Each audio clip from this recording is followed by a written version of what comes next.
When you want to be the best, you can't settle for the rest. For anything on iRacing, there's just one name you need: Maconi. With the launch of Maconi Entertainment and Maconi Competizone alongside Maconi Setup Shop, we now provide the best of the best in setups, paint schemes, coaching, broadcasting, and event organization. With cars across all 4 license classes, we have what you need to hit the track with confidence.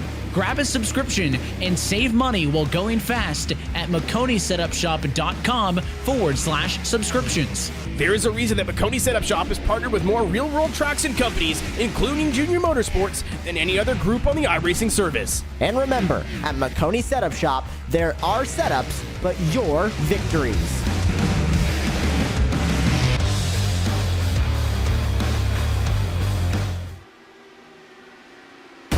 Well, hello and good evening, folks. Welcome back into Maconi Entertainment's Fast Fridays. Here for the month of May, it had to be Indy. My name is Ron Mullins. Alongside me in the commentary booth is Jeremy Briggs. Howie Burrows is our producer for tonight's broadcast. And Jeremy, it's fitting for a good reason. We just had a stunner of an Indy 500 a matter of about 5 days ago. And here we've got a 50-mile, 20-lap long race in front of these drivers and in front of us here on this broadcast tonight. Actually, it's 50 laps. What am I saying? I got the miles and the laps screwed up there, but 50 laps around here, it's a short one. So we are in for a rather quick, rather punchy, but still rather exciting 150-mile long race.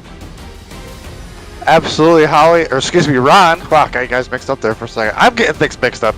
It has been a while, but as you can see, the 2.5 mile of Indianapolis Motor Speedway, like you can see, they're open in 1909. Very historic. We've got some great names in this field tonight. This is going to be one of those races where these drivers are going to be really close. There's going to be a lot happening, especially with the money on the line.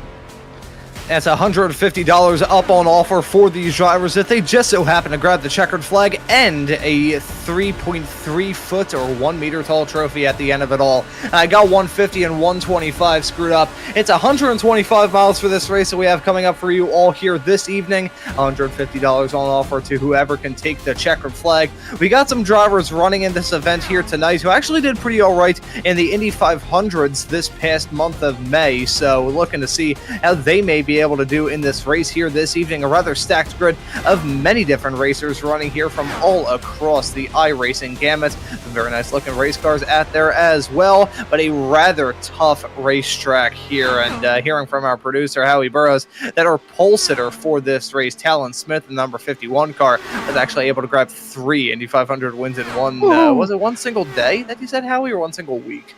1 week. That's wow. If it was one day, that would be insane. But 1 week, that is still mightily impressive. So Talon Smith in that very striking race car will be nice. And Howie noting that he was able to win one as well. So I usually just talk about the Indy 500s. There's a very good reason why I'm behind the microphone instead of behind the wheel. But I gotta say, Jeremy, another good reason why I'm happy to be in the broadcast booth. We've got air conditioning, and these drivers do not. It's only 66 degrees Fahrenheit out there for the ambient this warm-up session, but 95% relative humidity as well. These drivers basically existing in a giant bowl of soup.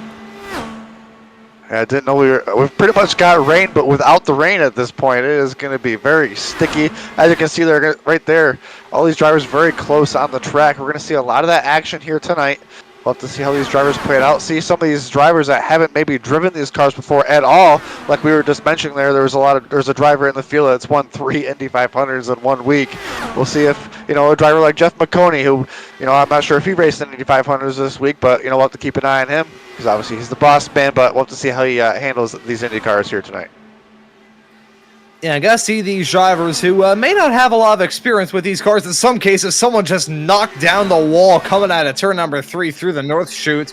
That I believe, I'm not entirely sure who that was, but regardless, we've got full Indy 500 field, 33 starters set to grab the green flag here in the not too far off future. Someone just spun on pit lane. Hopefully that's not a preview of this race that we have coming up. These drivers really having to come to grips with these conditions as well. The track temperatures are cold, the relative humidity is relatively high, and it's just going to be a super slick racetrack for these competitors as well. So keeping our fingers crossed, we'll have a clean show and a good race here at the end of it all here tonight tonight on Maconi Entertainment. We've got a lot of action to look forward to here tonight. Got Friday Night Lights coming up later on this evening. Howie and I will be on that broadcast, and Jeremy, you're going to be on the broadcast for a full-length Indy 500 later on this evening. So a lot of action to look forward to here on Maconi Entertainment tonight, but it's going to be Talon Smith starting this race from the pole. Daniel Solo will start in P2. Starting on the third row, but will be Nicholas Presley and Joshua Fireball Coolbeth. I said killed the last name pronunciation on that one. We have Sean Conklin starting this race in 5th, next to Lars Kenowith in P6. Starting in 7th will be Alexander Ortega, and in P8 it will be Jason Bright. Looking at the cars right behind, we've got Taylor Butcher Benjamin and John Michael Dunnigan. Just outside the top 10 there, you got Jeremy Pienta, and then you got Marcus Hagman right behind him. 13th position, you got the number 1 of Chris Holdsworth. 14th, you got Jake Kohler. 15th spot, you got Rod Romanus Jr., and then 16th, you got Dusty Smith. 17th, you've got Cooper Monty. In the 8th spot, you got 18th, you got Richard Jackson. 19th spot, you got Mason Jones. And then you got the 20th spot there, Austin Pritchard. 21st, Dave Oliveri. 22nd will be Bruce Martin. 23rd, Daniel Bazier. 24th, Daryl Young. 25th, not making a call, Robert McKay. 26th, Robert Wall. 27th, Devin Orr. 28th, Paul Martin. 29th, Leonardo Karlovic. I can't see that, sorry. Let's see, and then 30th, you got Michael Haffendens, I can't pronounce that either. Mike Wamball in there in 31st. Maconi in 32nd. Rounding out our 33rd field. 33rd car field, there's Victor Goham. I'm butchering all these names. I am so sorry, everybody. Oh, don't worry as well, Jeremy. I've been doing the same thing. I will make my German grandfather, who immigrated to this country many, many moons ago and started up a butcher shop here in the city of Philadelphia, proud. So we got a lot of good racing to look forward to here tonight. As I said, right towards the top end of the show, 50 laps of racing action here this evening, an hour 40 time limit, and we do have to think about some incident points who may come into this race. Actually, we do not. There is no incident point limit. We'll have to think about incidents, though. There's only one faster pair, so that's not going to be an issue for these racers here tonight. But upon all that, you got to worry about a fixed setup. You got to worry about that one faster pair. 50 laps around a challenging racetrack. We saw some drivers hitting the wall earlier on, so I have a feeling that we may end up having a tough one for these drivers. There's no question or shadow of a doubt about it. But as they head their way through turn number 2, it's not going to be the traditional Indy start of 3 rows of 11. Instead, we're going to have, how would that work out exactly? It'd be 16 rows plus another car right at the back. So not the best thing if you're an Indy traditionalist, but we still got a fantastic race here. 50 laps in front of these drivers. That pace car has made the turn to come down pit lane. The field down the hands of our pole sitter. The green flag is out and the drivers are on their way. And as Smith leads them down into turn at number 1, got to look to try and hold on to the lead as the drivers go 3 and 4 wide. A little bit farther in the back of the field. Got to see some black flag messages for the drivers who will not take the start of this race as they're side by side and battling tooth and nail, adding their way off through turn number 2 onto the backstretch for the first time.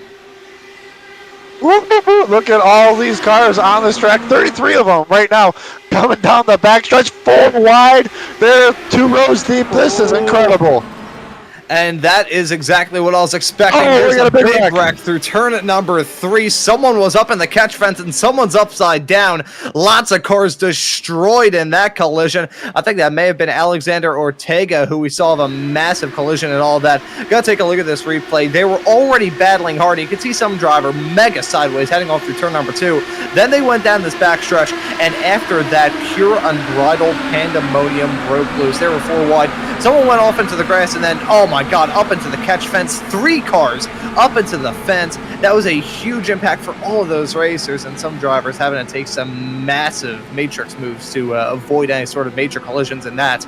But a big crash here on lap 1 of this 50-lap long race. Of how hard they were racing, Jeremy, I can't necessarily say that I'm surprised. Definitely not surprised, but hopefully the drivers will take some notes here for this next Oh, we got more wrecking here under caution. Oh, what in the world? world? On top of another car.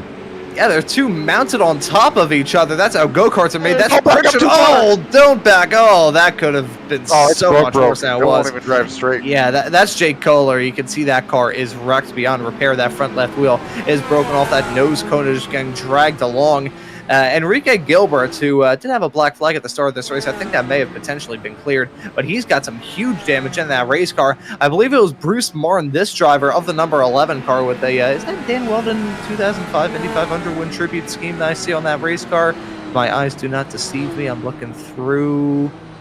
Yeah, I think that is a Dan Weldon tribute. Very nice looking car from the driver who won this race 20 years ago, but that was an odd one. Under yellow, we're going to load up a replay to see exactly what happened here. They had their way out of turn number 2. It looked, this was a calm before the storm.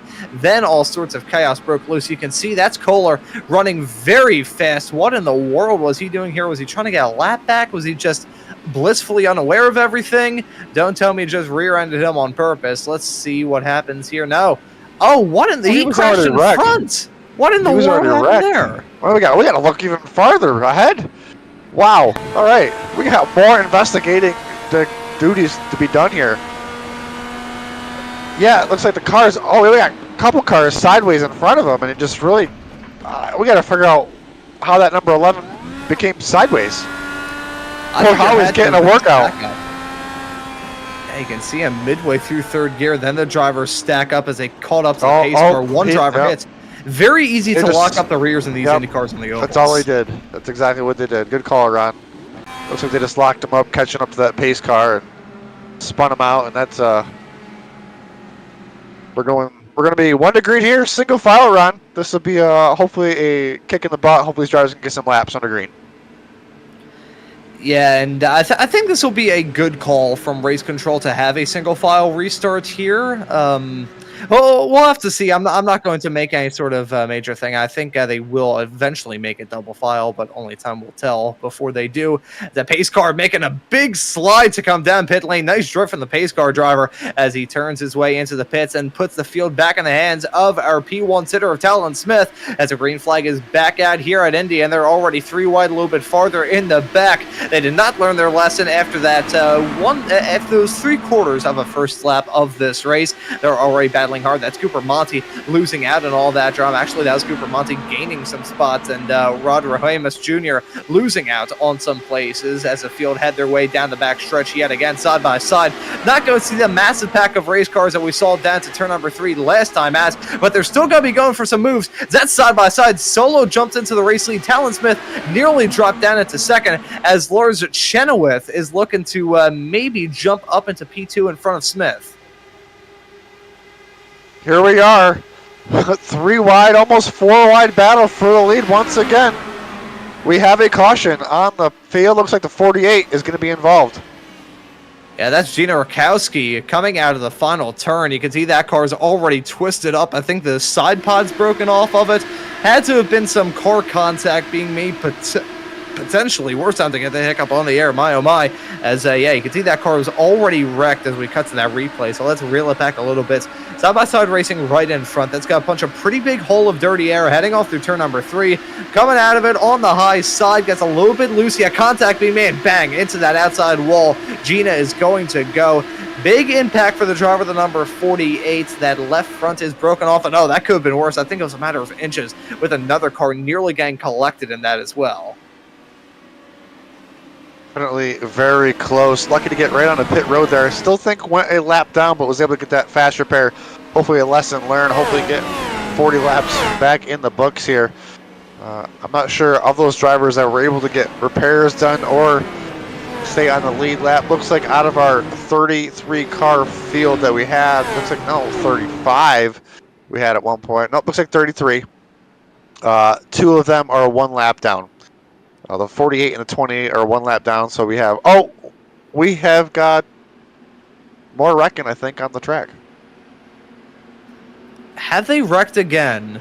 I think it was a 48, and I think it was the 48. Oh, God, someone stopped on the backstretch. Yeah, you can see that's the 48. Why, oh, why is that? Okay.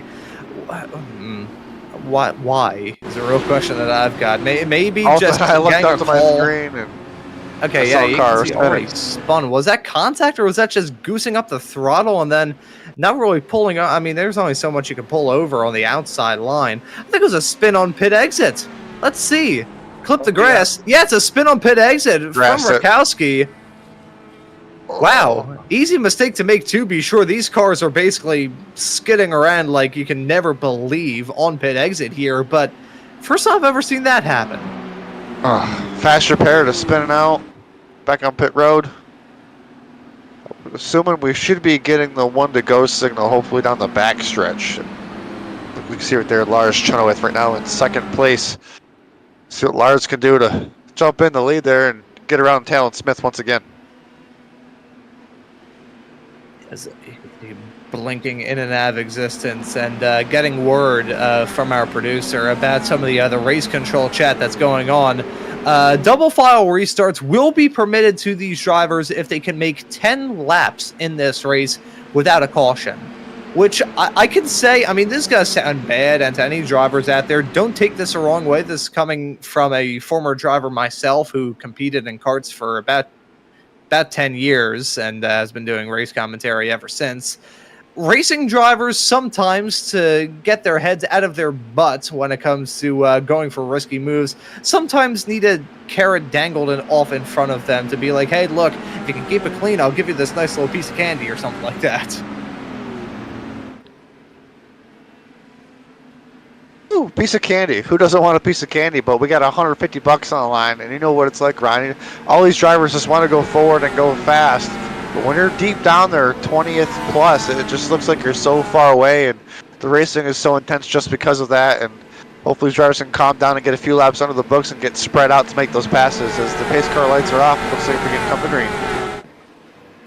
Yeah, the second restart of the day. Let's see how long they can make it this time by. They got off to a much cleaner one last time by these single file. Oh, no, they're already wrecking in the back. Someone's up in the air. Someone's up into the fence. That was a big one, and the yellow is going to come out yet again. That, I believe, you can see green. The 42. That is still green. That's got to be a yellow. There's the yellow. And man, that was... It can happen here at Indy. It happened back in 2022 or 2023, I believe. Yeah, it was 2023, but never want to see that happen right as we're about to get this race restarted. Let's take a look at here, Jeremy. Looks like everybody just really antsy on these restarts, trying to gain so many positions back here in the back, like we were saying. I know there is probably a little bit of a accordion effect towards the back when we're all coming to the zone, but everybody just needs to try to give some space is my best guess for this right now. Yeah, just take a chill pill and relax. I know I kind of sound like a middle school counselor there, but I feel like that's the phrase that should be allotted to these racers. That you can see three of them coming to blows. And it's easy to say from where we're at, you know what I mean? Oh, I completely understand what they're going under, but man. Yeah, red mist, and I will give myself a bit of concession, give these drivers a bit of concession as well. Track conditions are still terrible. We got 69 degrees Fahrenheit for the track temperatures, which... nice number-wise, not nice in terms of handling, and relative humidity is at a nice 90, so I guess with the track temperature notwithstanding, that probably explains why it's extra hot and sticky out there. But nevertheless, these drivers have not been giving themselves any favors at all. At this point, we are already about 10 laps into this race, and haven't really been able to see these drivers get more than about a lap and a quarter under green. Yeah, I think we've gone past the start-finish line under green one time, I think. If I remember correctly so far here in this 50-lap event. Right now, we got 10 laps. We're on lap 10 right now.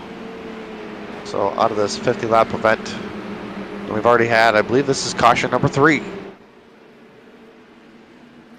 Yeah, this is the third caution of the race already. Got kicked off. You're not going to believe it. I believe there's more wrecking. Oh, you've got to be kidding me. I can hear an engine revving. Unfortunately, we got some technical issues going on at the present moment, so we won't be able to load up that replay. But I heard the revving of some engines, so I think there have been more racers to have a collision. And yeah, looking through, I think... some drivers are already getting a little bit upset with each other. Can't necessarily blame them for moments like that. It is rather odd that we're seeing here at the present moment. Someone is trying to unlap themselves, I believe. Man, that was so close. Yeah, I mean, it may not seem like too close, but at the same time, that car is probably going a steady click of, I would say, about 140, 150 down the backstretch. These cars are going about 85. Somebody just swerves to clean their tires off. That's all it takes. That's happened before at Indy. The great Scott Dixon in his first Indy 500 back in 2003 actually crashed out of the race under yellow trying to warm his tires up. And hey, happened to Scott McLaughlin this past weekend for the 109th running of the race. So can happen to the best of us. And having a crash like that down into turn number 3, basically be an airplane collision more than anything else. Keeping our fingers crossed so that we will be able to get this race back into some sort of groove as the green flag is back on. The drivers back on their way. Talon Smith is your current front runner. Briefly had Ashton up there, but I don't believe that was correct, as Talon Smith is your race leader. Lars Chenoweth is slotted in P2. Daniel Solo riding at your top 3 as look at Colbreth maybe going to try and get a move done. You can see the draft already playing a factor. Don't tell me they're going to go 4 wide, hang down into turn number 3. Nope, they're just going to go 3 wide with Solo on the inside, Talon Smith in the middle, and Chenoweth trying to get something done. There's been a crash a little bit farther in the back, but they're still side by side for P2 and P3. A big puff of smoke as they head their way through the north chute up into turn number 4. Solo, your race leader. Here we go. Can we get a lap on the green? Oh my goodness. They're trying to not let that happen as we're all 3 wide for a second. Man, it is so treacherous right there. You can see the pack starting to build. Cars starting to wash up on exit with all that dirty air. Every time we go on exit, that's where the trouble is going to be. Yeah, whenever we see these drivers come out of the corner, that's usually going to be when they start to slide, even early. And it's said like this, and that's a huge one up in the air, 25 feet, and nosediving off into turn number 3. Someone just achieved orbit. One of the leader cars, I think, was backing up to try to kind of fall in line there, but the cars behind them were not. And as you can see, mayhem once again. Wow, unbelievable. We'll have to check out this replay. And that was Josh Colbreth, Josh Fireball Colbreth, coming in like a meteor, heading down into turn number 3. We're going to take a look at this. I think what may have happened, someone I think clipped the wall, because there's a bit of the wall that gets turned into metal barriers there. And if you hit that was Chenoweth. He scraped the wall a little bit and bang, up in the air. And that second impact, look at Colbreth. Wow. Still up in the air, bang, in he goes, taking out more cars in the process and tumbling through into the fence. What style points? Yeah, fantastic style points. Like we were talking before this broadcast started about a broadcast I was doing here a couple of weeks ago and how someone had a pretty big collision hang down to turn number 1 and achieve max style points. Look at this though, bang! He was nearly as high as the damn grandstands. Wow. Yeah, we need to get the ambulance over there, especially in the sim rig.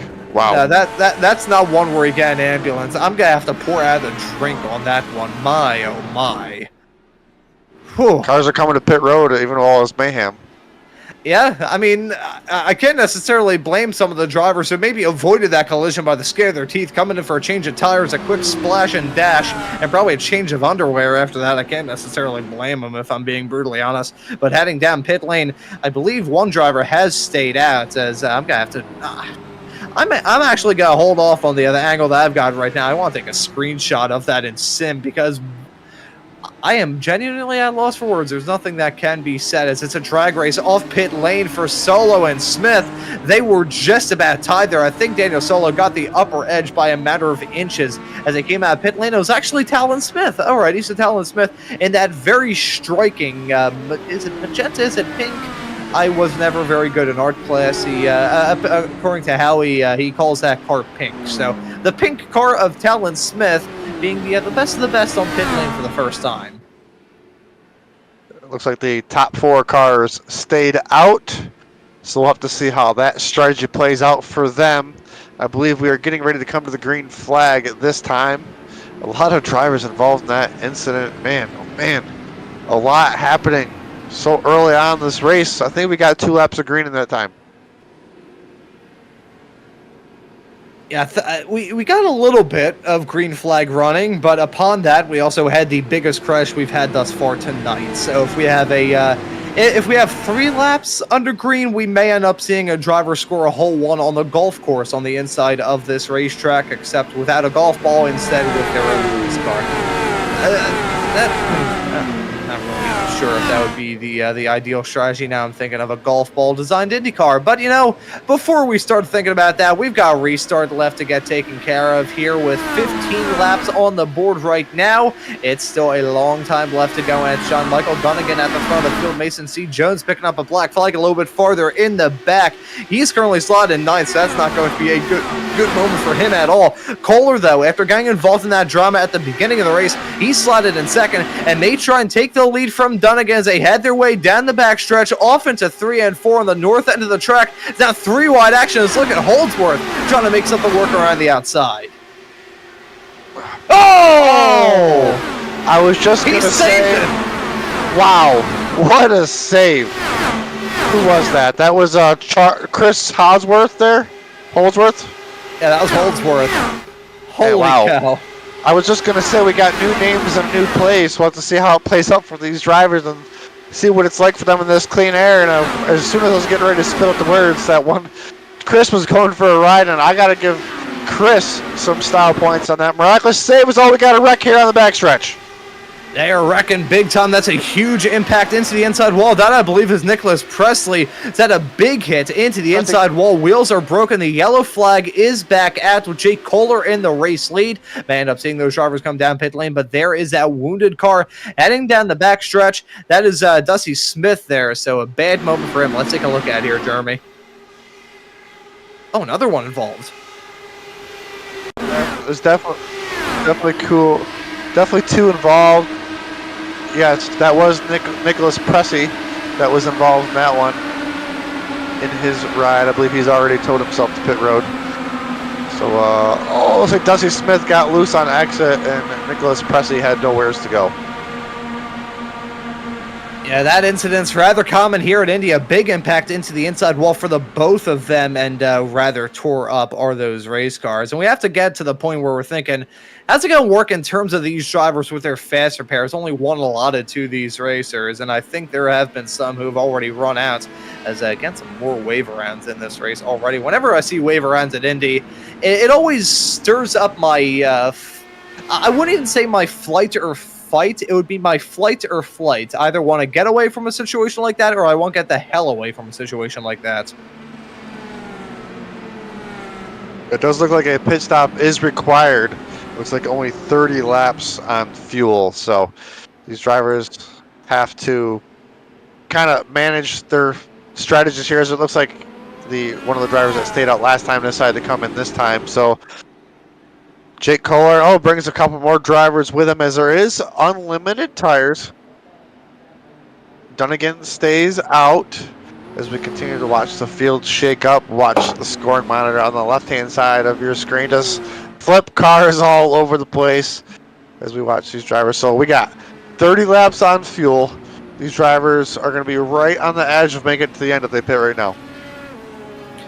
And now, if anyone heard a loud ka-clunk from my microphone, what happened there was I lifted the drink that I have up on my desk, and I lifted the coaster up with it, which then came crashing back down. So, if anyone heard that, no worries. My microphone didn't just completely fall off. Ka-clunk. It's a ceramic. It's a ceramic coaster as well, so that's a heavy thing. So that's a heavy one. Yep. Very, very glad that didn't break. Actually, it is an IKEA desk that I've got right now, so chances are probably would break my desk before it would break the ceramic. But hey, IKEA, if you want to send us some money to up the prize here from these Maconi Fast Friday races, we won't mind that one bit, and I will rescind the comment that I made about my wonderful IKEA Mickey desk. I love a sponsor's pitch. Well done. I've actually been looking at getting a new desk, because this one I bought back in 2018 when I didn't even know that I wanted to do broadcasting. Frankly, back in 2018 when I was like 14, I didn't really know what I wanted to do in life, period, let alone that I was going to do broadcasting. So I bought this for craps and goggles, and Yeah, now I'm like, you know what? I can only fit one monitor on my desk, and considering this commentary stuff usually requires a lot of screens, that's not the best setup in the world. As I can see every single time that pace car makes a turn to come down pit lane, it has a little bit of a drift. I think, is that Talon Smith maybe following the pace car to come down pit lane?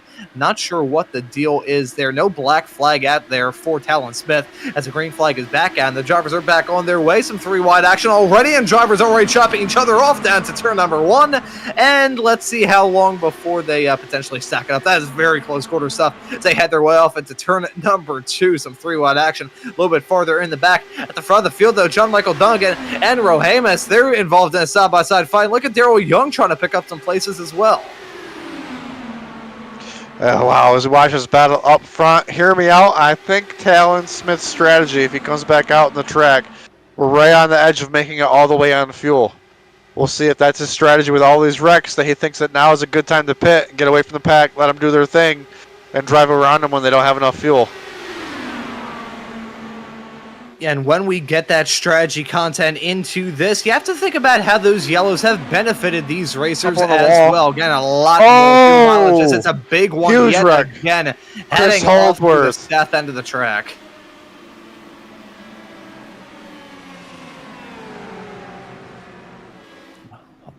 Oh, you can see. Oh, there's Holdsworth. He already was involved in some drama, and that's probably going to take him out and bang. That wasn't a good save this time. Yeah, certainly not. He got away with one heading off to the south end of the track, then got away with one to the north end of the track, and then through the south end of the track. Things going from bad in this race to even worse. Man. Such tight racing. Yep, like we said, those exits. Oh! Wow. Golly. That thing took flight. That was flying, literally. That was a huge hit into the inside wall there. This isn't Microsoft Sim. This is the Sim Fighter. This is iRacing. Yeah, welcome everybody to Microsoft Flight Simulator. So, I mean, I've done a little bit of flight sim myself, but I haven't gotten the same amount of airtime as some of these racers have had here at Indy. That is a second bit of aerial acrobatics, this time on the complete opposite end of that west end of the racetrack. Actually, that's the east end of the track. Man, my cardinal coordination all screwed up here. Pow, you can see a huge impact there. See that driver involved in that collision, trying to figure out who that is. The race car with significant damage, checking the road course layout on the inside of turn number 2, and kind of right on board with this driver as well. This is Mason Jones, according to our producer, and you can see it was drama already, and then it went from hectic to chaotic, and then a collision. Such tight racing, lost dirty air. Oh. Look at all that flight time. Man. Landed on all fours. Granted, 3 of those 4 wheels were probably already broken off before he hit the ground. Yeah. Especially all that flight time. Looks like more cars coming on pit road. We'll see where Talon Smith cycles out after all this. As a Devin Orr picking up an end-of-line penalty. That would usually be a detriment, but I don't think it will be here tonight. Just stay out of harm's way, pick off the drivers as they get involved in their own drama. And hey, if these drivers manage their fuel maps properly, because they do have these in these Indycars here in the sim, they can manage that and also do a little bit of clutch and coasting, either during green flag runs, very brief green flag runs, or under these yellow flag periods. They may be able to stretch all the way through from now to the end of the race. They are within that window, so that would be possible. But you could probably come into, like, I don't know, lap 5 and be able to make it to the end. And here you can see a vast majority of these racers have used their fast repairs. The only ones who haven't were the ones who spent a vast majority of this race up towards the front. Right now, a couple of drivers up in the front have used their fast repairs. You can see Talon Smith, like we said, he pitted when we came to green last time, now running in 11th after dropping almost a lap down.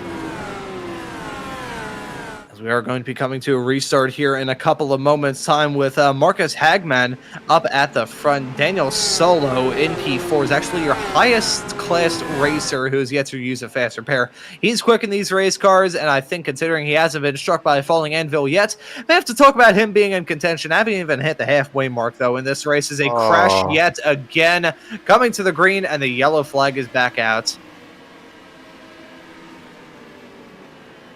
This one is Alexander Ortega. Heavy damage to the front and rear of that machine. We'll get a look at that Maconi Entertainment replay here. Oh, okay, so this is a nice nice notification to get on the air. My neighborhood is currently under a tornado watch, so clearly the storms brewing out there on the racetrack aren't the only ones brewing, period, as Ortega. That was definitely a touch from the back. That was a huge moment to have just a small little turn of the wheel, then around he goes. So there's definitely some extracurricular assistance there. Take a look at the replay from the outside this time, so you can get a better eyes on it. Looks like slowing up. Let's see, getting ready to gas it up.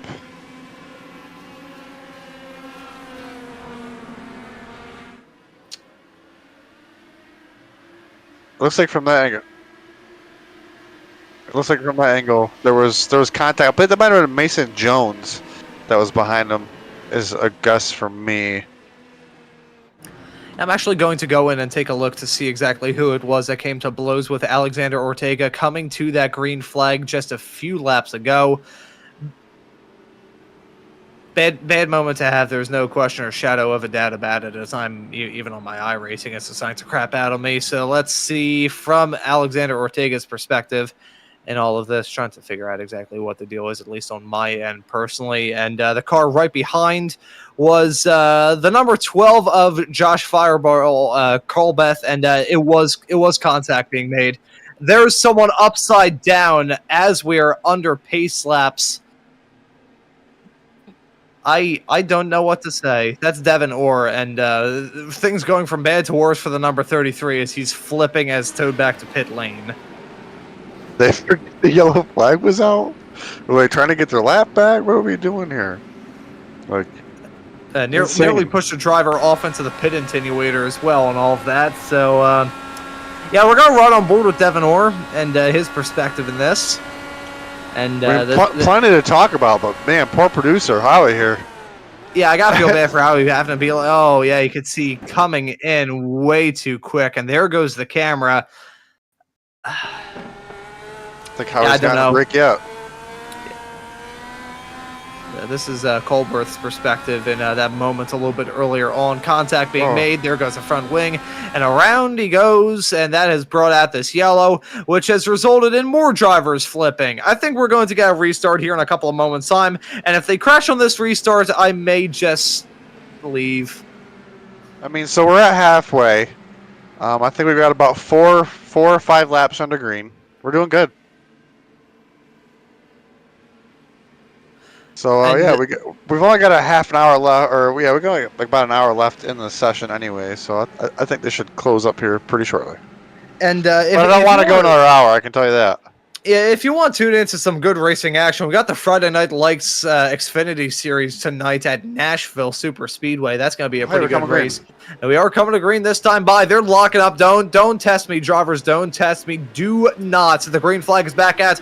The drivers back on their way as they head their way down this start-finish straightaway. They're already nearly 3 wide, farther in the back, side-by-side racing for P2 with Robert Wall and Lars Chenoweth there. Looks like they're going to remain clean, heading off to the south chute down into turn number 2. Down the backstretch, though, once that draft starts, that's a driver running wide through turn number 2. Not going to get stacked up there. The weave going on, heading down the backstretch, trying to figure out any way to break the draft in these race cars. Heading up through 3 at the end of the back straightaway, and it looks like they've actually gone through this clean. I say probably jinxing it. If you've ever watched the Maconi Entertainment broadcast, and there it is. Wrecked back here in the backstretch. Coming out of turn 4, excuse me. Whoa! What in the world? I think that's... I'm not sure.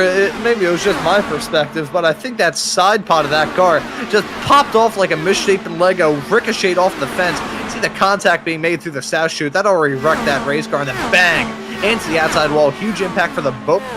And Dunnigan going to get broken at. Mason Jones picked up a meatball flag in that. I think it was actually the front wing that glitched around and just ping, popped off the car, hit the fence, and then bounced back into the infield. So a self-cleaning race car making these yellow flags brief. The contact being made, that was bad enough. Then netcode contact being made, more contact being made, legitimate contact. Mason Jones, unfortunate, not a lot that he could have done there. Netcode clearly involved in that from that ad-board perspective, but the yellow flag is back out. We got 24 laps left to go, and Marcus Hagman is at the front. He may not even have a quick race car. If he could just hope on these green flag runs being as short as they have been, he could still probably hold off any sort of challenge that Lars Chenoweth throws at him. I wonder if Howie, our producer, can let us know how many laps the pace car has led tonight.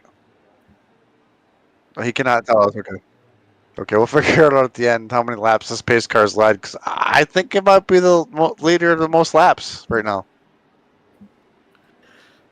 I can believe it.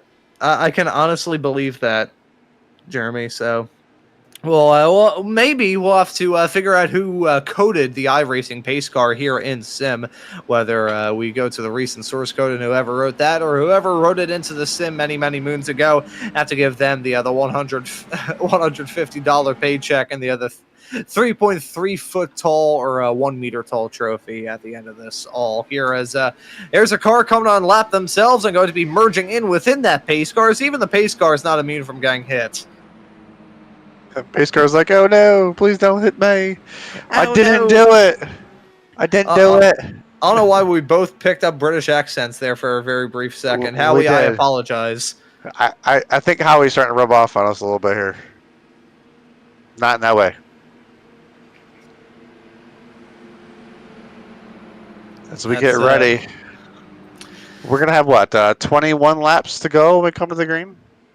I believe it'll be 22, potentially. 22 laps left to go, and about to get a caution count at the end. Oh, I'm absolutely terrible at math. Here's a good fun fact for all of you. I took Algebra 1 in 4 separate years. I took it for second half of 7th grade because our teachers just decided to teach it that year. Then I was in there for the entirety of 8th, switched schools midway through 9th, like midway through the first month of 9th grade into cyber school. And then they put me into to algebra there, despite the fact I was meant to be in geometry honors. And then I nearly ended up having more algebra classes right towards the end of my senior year. I was stuck in algebra hell throughout most of my schooling career. So math sends me into some very bad flashbacks. The green flag is back at pretty slow restart, a little bit farther in the back. That is, I don't have a good feeling about this at all, if I'm being completely honest. On my side, 2 and nearly 3 wide down into turn number 1. These racers clearly deciding that there's no time to yield, no time to oh boy, that's a driver nearly making it 3 wide. It's a big slide. Oh, he saved it. Oh, they wrecked behind.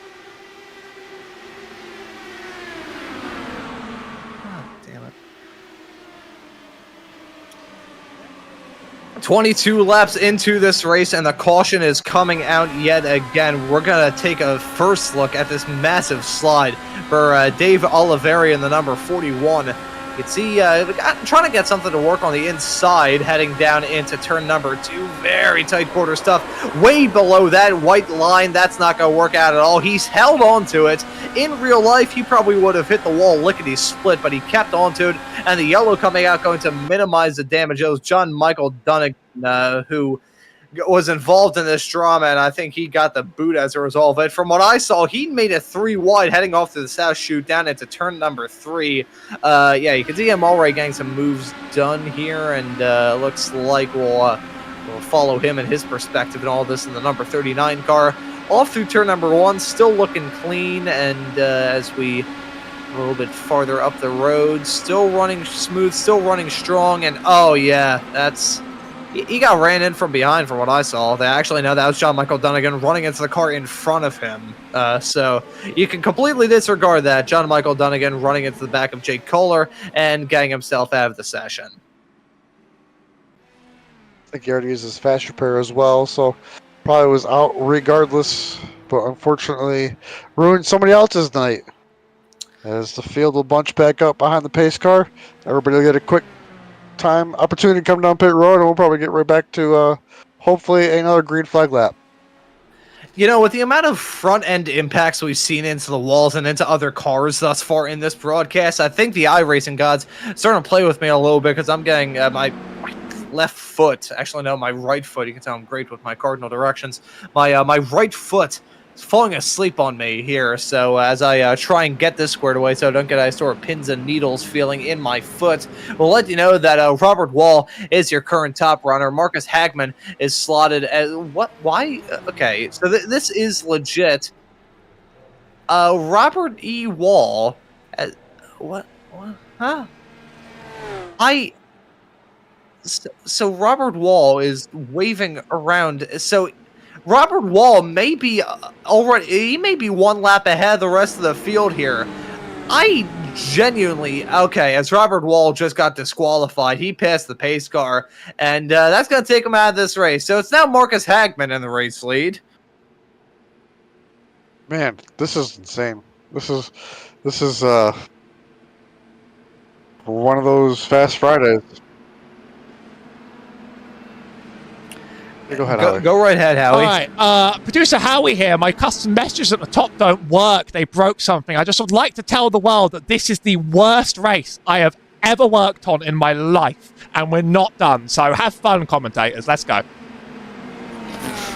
Howie is wishing us luck with apparently the worst race he's ever seen and telling us good luck. There's... Oh, okay, I wasn't sure. Okay, I just want to make sure they heard it. All right. All right, looks like the pace car's getting ready to pull off here, Ron. Not touching any of what's just happened over the past 35 seconds, the entirety of the show. The green flag's back out. The driver's back on their way. We got less than 20 to go, and let's see how Marcus Hagman will be able to manage it. He is your net race leader after the disqualification for Robert E. Wall. Lars Chenoweth slotted in second, and it looks like Solo, who's the only driver really left in this front pack fight, who has yet to use his one and only fast repair. He's got to look to try and get some moves done as well. Chenoweth, he's on the inside. Solo in the middle. Hagman dropping back, and now Talon Smith looking to make something work on the number 51 car as well as they head their way down into the north end of the track through turn number 4 right now, side by side with Solo and Chenoweth, and side by side between Smith and Hagman right behind. As they're back under yellow. It looks like Nicholas Pressey involved in this one. Richard Jackson, Nicholas. We got a big one here. All right, 3 cars right there, 4 cars. Yeah, that's another one. And upside down there. Wow. Okay. Not landing on his wheels. Yeah, didn't land it, so gonna have to deduct some style points there. It goes Daniel Bayer in the number 29 car at this moment. Let's take a look at here, heading off through turn number 2. And looks clean, looks smooth, clean through 2, heading down the back straightaway, and this is when things are going to go rough. You can see that wheel wiggling a little bit. These cars do not have any sort of power steering, so really rough on the feedback. You see 3 wide, they all scrape up and bang up into the air and tumbling, heading through the north chute. And it just never stopped. Unfortunate incident. Once again, hopefully we can get some laps in here at some point, not under yellow. Like I said, pace car is doing a great job tonight, leading the way. So this Fast Friday has now turned into a pace car Friday. Pace car has been doing great up front.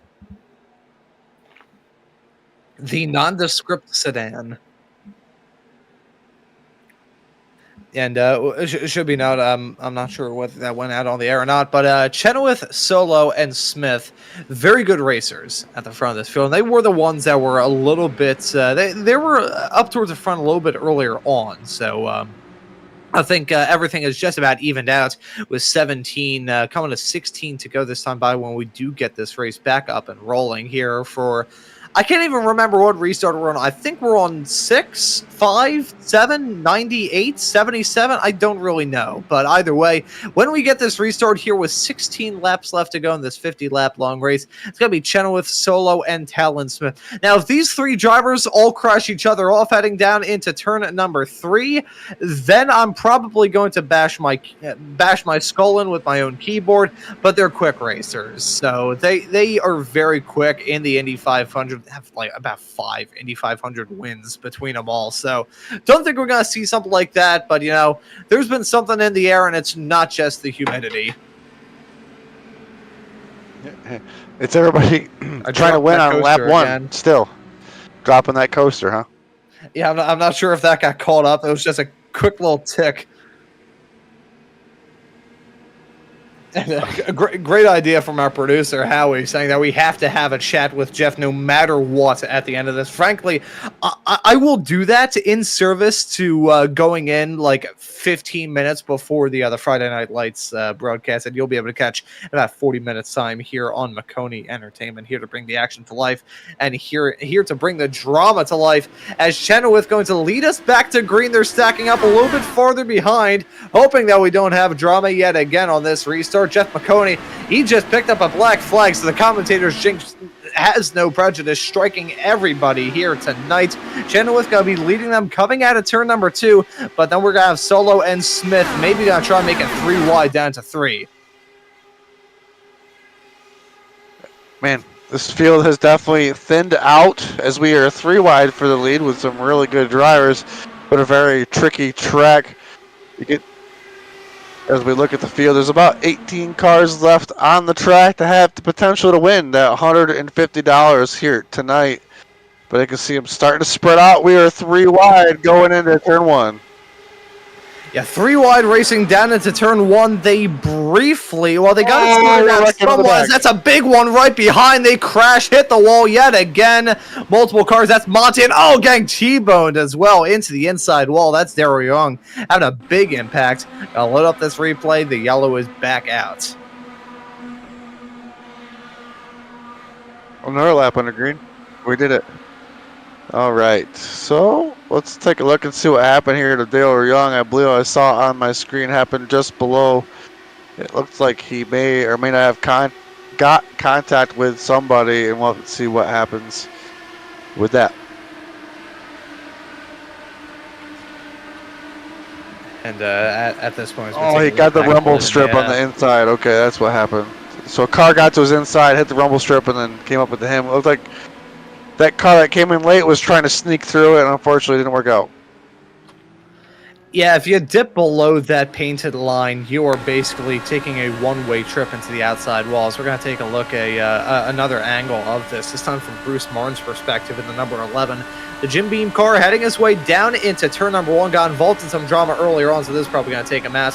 Bit of a last-second dive there, must be said, and yeah, that's, man, there's something in the air. These drivers seeing the red mist. Martin getting away with that rather scot-free, it must be said. Meanwhile, behind us, we take a look at Romeus Rodriguez Jr. There in the number 45. Multiple wheels broken off of that race car, as it was he and Smith coming to blows, heading off through the south end of the racetrack. We're going to ride on board with him and his perspective in this incident. Down the start-finish stretch, off into turn number 1, things started to go awry a little bit farther up the road. Bang into the wall, he's stuck on the inside of Maconi, and he was so close to avoiding that, but he really didn't, did he? I'm going to give him an A for effort on that one. Yeah, he gave it the old college try to avoid the collision, but the racing gods just said no. As our field continues to thin out, I believe we got 17 runners. No, we got 16. Maybe 15. You know what? I lied. I think we're down to 14. Started out here with, I believe it was 33. So definitely more than half gone.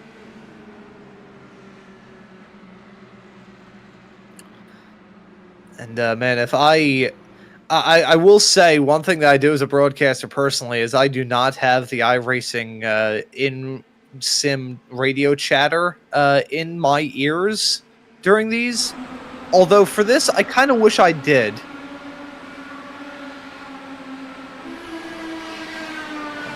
This was a good move from Marcus Hagman, the number 26 car. See, those racers were 3 wide, hang down into turn number 3. Hagman slipping right in tow, just barely hanging on to the P4 spots. They had their way off through the north end of the track. They're still side by side between Solo and Smith. And then you can see Lars Chenoweth right behind. And look at that run from Hagman heading down the start-finish straightaway. Gonna jump from 4th to 1st in the span of one single straightaway. That was a calm before the storm, before the drama picked off, but a brilliant move from Hagman. We're about to get this race restarted here in a couple of moments' time as well. The lights are out on the pace car. Gonna be 12 to go as we get up and rolling. The race is really on between Hagman, Solo, Smith, and Chenoweth. May end up seeing some more drivers maybe get involved in this battle, but it looks like it's gonna be a dogfight between the front fours. We're back up and rolling here at Indy, and it looks like it's going to be Hagman holding on to a comfortable lead down into turn number 1. Solo, though, he's gonna have a mighty run coming through turn number 1 and 2. Down the back stretch, they make it through turn 1 clean, a little bit farther in the back, but here comes Solo, here comes Smith, and here comes Chenoweth as well. First to pull off line is Smith, second is Solo. They're 3 wide, heading down the back straightaway off into turn number 3. Daniel Solo looking to jump into the lead, but here comes Talon Smith on the inside. We got a 6-car breakaway right here. These 6 cars out here battling for $150, coming around to 11 laps to go.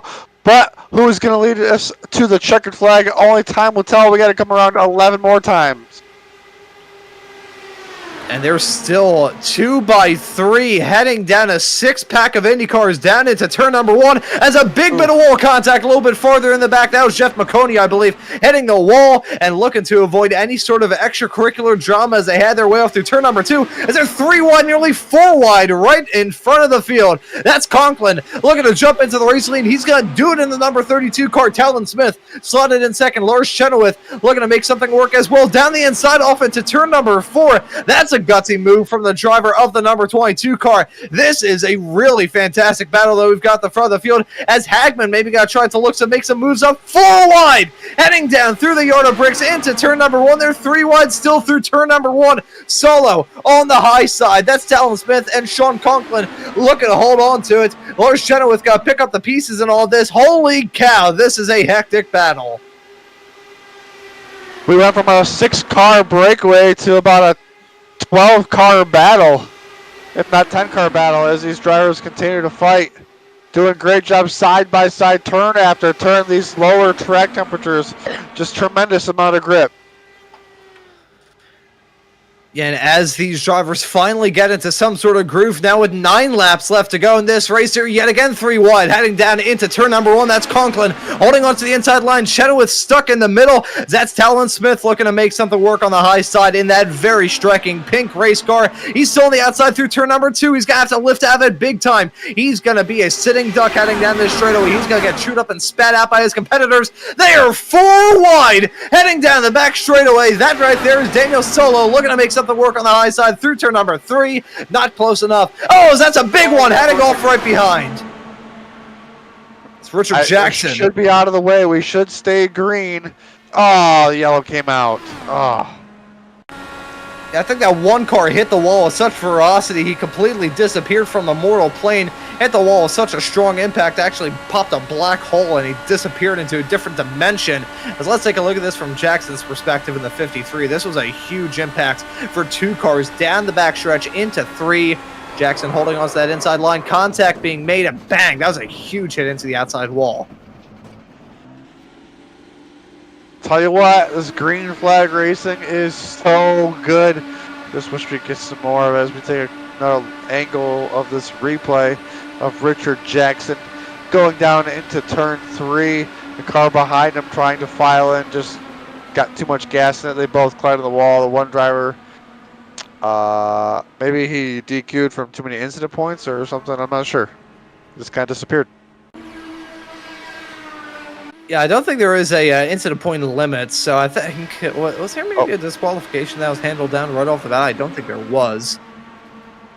Yeah, I think Colbreth just decided to Alt F4 out of the session. I'm going to take a look through to see if that was the case. Yeah, he's It looked like he just manually disconnected. So quick Alt F4 from him. He was like, you know what? Screw this. Alt F4, bang. Already, that's the rest of my night free. But coming to the end of this race, 8 laps to go, and it will be at the very most 6 when we got this race restarted. Now on 7 to go here in 3, 2, 1. There we go. There's Conklin crossing the yard of bricks here at Indy. An absolutely wonderful place. Jeremy, have you ever been to Indy in real life? I personally have not, but my father has, and he did bring me back a hat from Indianapolis. You know, the small things. But yeah, he was at Indianapolis, and he said it was exactly what he expected to be. He really enjoyed it, and he says that it's definitely something you need to see. And I had the privilege of coming to this track not terribly far long ago. Last time I got the opportunity to be here was back in 2022. Got to eat at a place in Speedway, Indiana, which was absolutely fantastic. Got to see the museum right before they shut it down for repairs. As I will say, we saw Cooper Monty just decide to say, you know what? No, he just pulled over to the side of the road and decide that he had enough of IndyCar action here at the Indianapolis Motor Speedway. I really want to go out here again just to see the brand new reworked museum, because saw it a lot during the coverage of the Indy 500, the practice and everything during the month of May, and that I mean, I'm a racing nerd, so I'm definitely a little bit biased, but the Indianapolis Motor Speedway to me is basically heaven on earth, and Speedway, Indiana, period, just a wonderful place. Wonderful town from my experience, albeit I don't live there, and I think my perspective may be a little bit skewed because I live in Philly. I don't hear about someone getting, yeah, I'm not going to finish that sentence.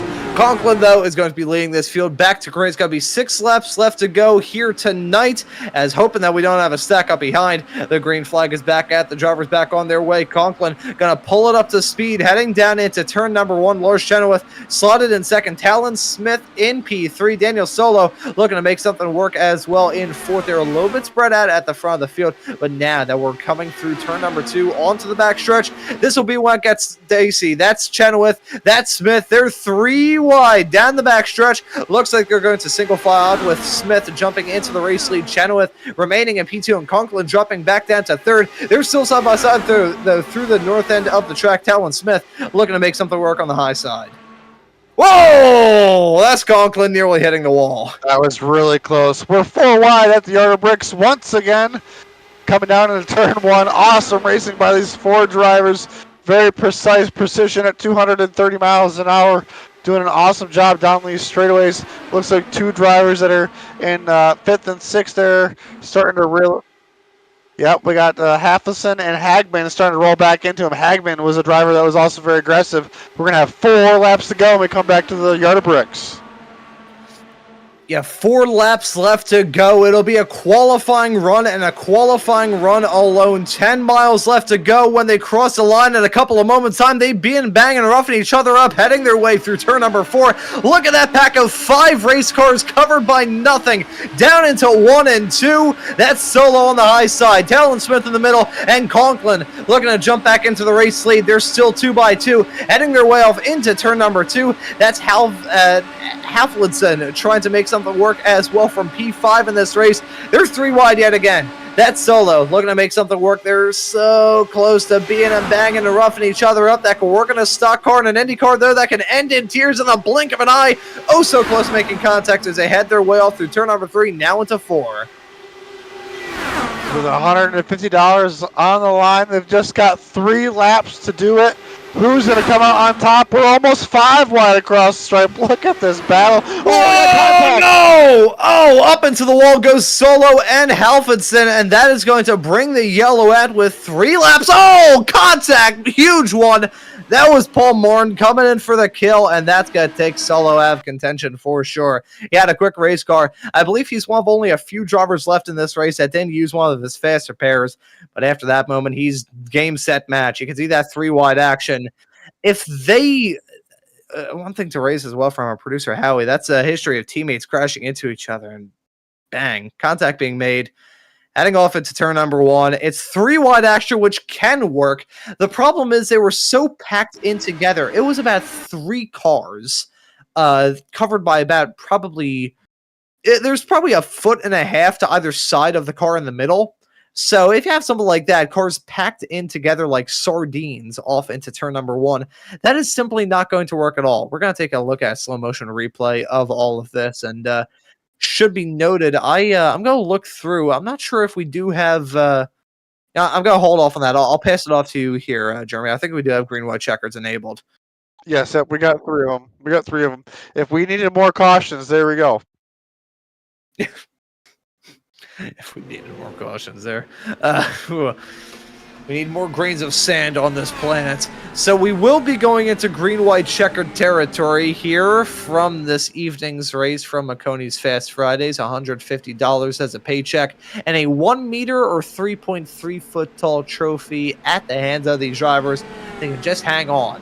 So who knows? We could see some more drama. May end up exhausting all of those. I think someone, okay, I was hearing in my headset that someone may have crashed yet again, and then I think it was just someone coming down pit lane and revving the crap out of their engine. So iRacing and the audio playing me for a fiddle yet again. I was like, don't tell me someone's practicing donuts down to turn number 1. We've already seen enough. Definitely seen a lot of that pace car up front. Pace car's been doing a good job leading the field on these pace laps. Really focused up there. But I think these drivers are gonna these drivers up front were putting on a really good show right there. And I was excited to see how that one's gonna pan out. Unfortunately, I ended with one car spinning out, but man, coming to the white like they were, that was gonna be really exciting. And you know, thinking of that restart, I think it was about 2 laps after the restart when it was 5 cars pretty much all overlapping each other, heading down to the yard of bricks that time. So, hey, if they can do that in 2 laps on the last restart, let's see what they can do with 2 laps left on this restart. That would be the cap to end this race, having 5 cars covered by just about nothing. My vocal cords probably getting blown out, which would not be ideal because we still have the Friday Night Lights broadcast come up later on this evening here on Maconi Entertainment. Myself and Howie will be doing the broadcast for that, and Jeremy, you'll be on for an Indy 500 broadcast later on this evening here on Maconi Entertainment. So hey, that doesn't give you a good reason to subscribe and hit that notification bell so you never miss out on any of the racing action. I really don't know what would. Really would not if we have some nice racing action to look forward to. We may end up, we'll just have to wait and see how this race is going to go. This is This is going to be an interesting finish for sure. Not a lot of cars left out there on the racetrack. This is a first attempt at green-white checkered territory here at Indy, and it's Talon Smith leading us back to green. Bruce Martin got to pick up a black flag and all that. That's not going to do him any favors, and the number 11 wasn't really involved in the contention anyways with the damaged car. But there's Talon Smith. He's still leading. Contact being made with Conklin and Chenoweth in this flat-out blast. That was through the south chute. They nearly come to blows again coming out of turn number 2. This is going to be hair racing. That's Conklin nearly coming to blows with Talon Smith. Now Chenoweth looking to make something work, but here comes Hagman on the high side, 3 wide through turn number 3. They're coming to the white flag here in a couple of moments' time, and they're going to make sure that we have a brilliant battle right to the end. Talon Smith and Conklin still battling hard. That's Chenoweth coming up blows. They crash big time. Coming to take the white flag. The green flag is still out. I think Talon Smith took it, and I think that may be a yellow because that was a huge one. Coming out of the final turn, I think that stacked up just about everybody. The white flag is in the air, and no yellow. We may have to think about Ronimus.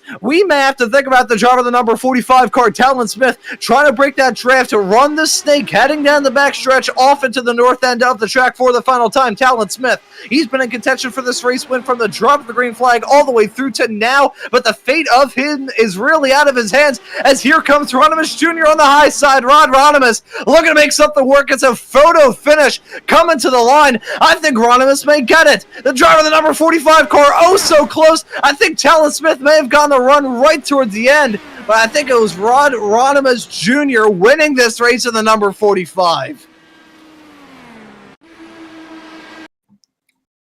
I knew this racing was going to be good when it was going to happen. Great, clean racing here to the finish for $150. How could you go wrong with it? Great driving by Rod and Talon. And I thought that Talon Smith nearly got him. You could see as they ran up right to the line, there's a car stopped on the inside line. You can see Talon Smith cutting down there. I don't really think that helped him out, even though you do gain a bit of speed going down off the marginal banking, heading down the straight. I don't think that helped him out at all. I think that may have been a bit of a mistake from Talon Smith. But either way, wow, that was an absolutely insane race from start to finish. It was the Hunger Games in motorsports form, but at the end of it all, Rod Ronimus Jr. is your race winner at the end of this. So we're going to hold off here in a couple of moments. We've got a hard out coming up here soon, so we can go in and do that broadcast. I will say, though, credit where credit is due to Rod Ronimus Jr. He is not burning it down on the yard of bricks. If he decides to do a donut on the yard of bricks, I will leave this broadcast right away out of protest. So I think looking through, I'm not sure if we will have anyone join us here in the commentary booth. However, I will wait here in a couple of moments. But Jeremy, that race had just about everything a race possibly could. Oh, that green flag racing. When their drivers were able to get some green flag laps in, they were definitely put on some great racing. I think this race tonight would have had that potential, just a lot of people not being patient enough for all 50 laps. And I think we had 13 cautions in this 50-lap race. 13 cautions, a lot of drama. And I'm not really sure what to say. We've got the boss man waiting off there in the interview waiting area. We'll touch on the results here. Rod Ronimus Jr. is your winner. Talon Smith in P2. Michael Halfordson is slotted in third. Dave Oliveri finishes in fourth. Jeff Maconi in fifth. Daniel Solo got involved in some drama right towards the end. He finishes this race in sixth. Victor Gomel ends up in P7. Bruce Martin rounds out the cars on the lead lap. Lars Chenoweth and Sean Conklin run at your top 10 after coming to blows coming out of the final turn right towards the end of this race. We're going to scroll through the rest of the results because just about everybody else left in this race did not take the checkered flag, so we're going to just burn through them without even a further mention. Should be noted that Ronimus Jr. won that race by basically nothing. That was an insane finish at the end of it all. As you can see, the rest of the drivers, those are the ones inside the top 30 here, the ones outside of it. And those are your results at the end of this broadcasting. Considering that we have about 19 minutes until Howie and I have to get set up for that show, I'm going to call in an audible and say that we'll let those drivers in the interview waiting area just be alone in their thoughts for a little bit. We won't drag them in, and we're going to wrap things up at that. So that was a race for sure, with cars driving around a track for an extended period of time. And at the end of it all, Rod Ronimus Jr. is going to take home $150. Actually, well, we're hearing from our producer, Howie. We'll drag Jeff in for quick little thoughts. So I will bring him in here, cue him up for an interview. Jeff, we're going to be wrapping here in a couple of moments, so Howie and I have some time to get set up for that Friday Night Lights show. Brief thoughts on this race. It was absolute mayhem. I hope you can get the winner in real quick. I think there might be just enough time for that. But yeah, it was absolutely insane. Shout out Mike Wombold to get everything under control with race control. He had to wield a big stick tonight, but it was a lot of fun and a crazy finish, which is, at least it was clean. I'm glad it wasn't a wreck for the win. I'm very relieved about that. Yeah, I am absolutely happy about that for sure. It was a good finish right towards the end of this race, with the only exception being that stopped car on the infields. They had their way down the start-finish straightaway. That's neither here nor there. But Jeff, always good to have a chat with you, and we'll bring in our race winner here in a couple of moments' time. Sounds good. Appreciate the great work, guys. And Jeremy, I will let you have a chat with our race winner. I hope this is our race winner down there in the interview waiting area. Is this the race winner here, Rod Ronimus Jr.? Yes. What's up, Rod? Man, what a finish. That was great, clean racing coming there to the checkered flag. What was the view from your perspective? Oh, man, it was exciting. Yeah, the last couple laps there, I started like 15th or 16th with like 40 to go. Kind of diced through there and got up to 8th when that caution came out on like 41, 42. And I was like, I had newer tires, but I'm like, man, I don't think I'm going to have a chance once we get up to speed to catch them. And then we had that yellow, and the leader kind of jumped up off the green, and there was so much spacing. I'm like, I don't even have a chance to catch these guys. So I was just kind of cruising around. Then we got that last yellow, and just kind of had an opportunity to cut up through there. And I didn't know if it was going to stick on the outside of 4, but if I passed him into 3 or going into 4 there, then he'd have a chance to draft me back and pass me. So I was like, I'll just make it a drag race, and luckily it worked.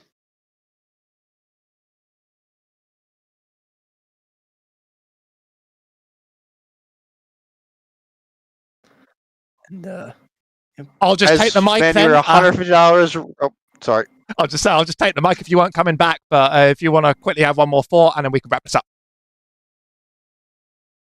Nope, I appreciate it, guys. It was a great race. Looking forward to getting that trophy. I'm gonna put it up in my man cave and brag about it to all my friends. So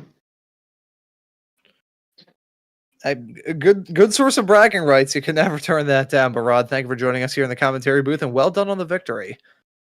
appreciate it, boys. Thank you so much. And that right there was our race winner of Rod Ronimus Jr., grabbing the checkered flag, $150, and a nice tall trophy at the end of this race.